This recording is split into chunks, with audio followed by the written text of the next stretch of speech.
My brother-in-law walked into our house and said, "Guess what? I sold my house." My husband and I were shocked, but the one who almost fainted was my mother-in-law. She thought he came to take her to live in his castle. Instead, he wanted to dump his debt and his luggage on US.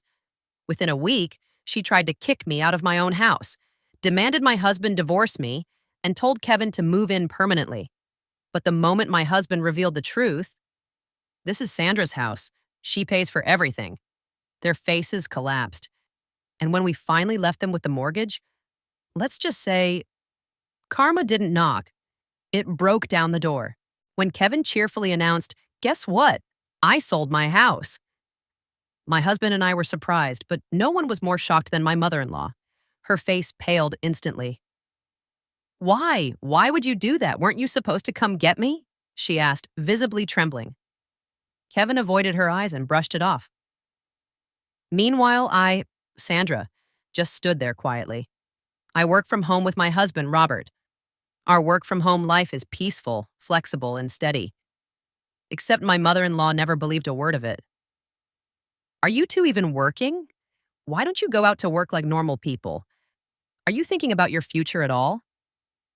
She repeated the same complaints daily. She sighed dramatically every afternoon. "Oh, I should have gone to Kevin's house. His home is like a castle, unlike this tiny place." Ironically, Kevin lived off his wealthy wife, Carol. She didn't know. Kevin begged us not to tell her. Then one day, Kevin called abruptly. "I'm coming this weekend," he said, and hung up. My mother-in-law lit up. "He's coming to take me. Help me pack."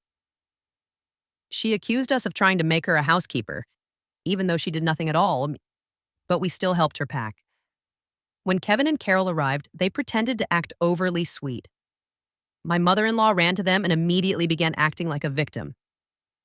"Sandra doesn't do housework, and Robert ignores me. It's terrible." Then she demanded I serve tea, crying dramatically. Once tea was on the table, Kevin said it. "We sold our house. We're broke. We're in debt.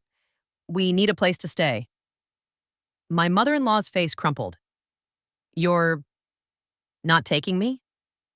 They begged us to let them stay for a month. We reluctantly agreed. The next day, their belongings arrived. Mountains of them.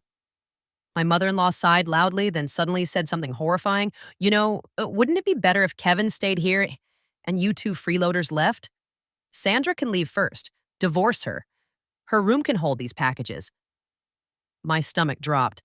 When Kevin arrived, he smugly agreed. "Yeah, why don't you sell us this house since Mom wants us here?" My mother-in-law chimed in. Yes, sell it. And Sandra should leave." Robert exploded. "Why should Sandra leave? This is her house. She bought it. She supports you. Your allowance comes from her, not your pension." The room fell silent. My mother-in-law accused me of stealing her pension, so I pulled out my paycheck. Their mouths dropped. Robert continued. "Mom, you've insulted Sandra every day. You're the problem. If you don't like her, you leave." She refused. So we did.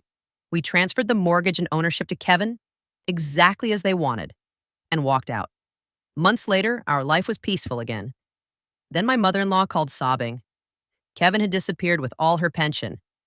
Carol cried too. Their parents had disowned them. She didn't even know how to file a missing person report.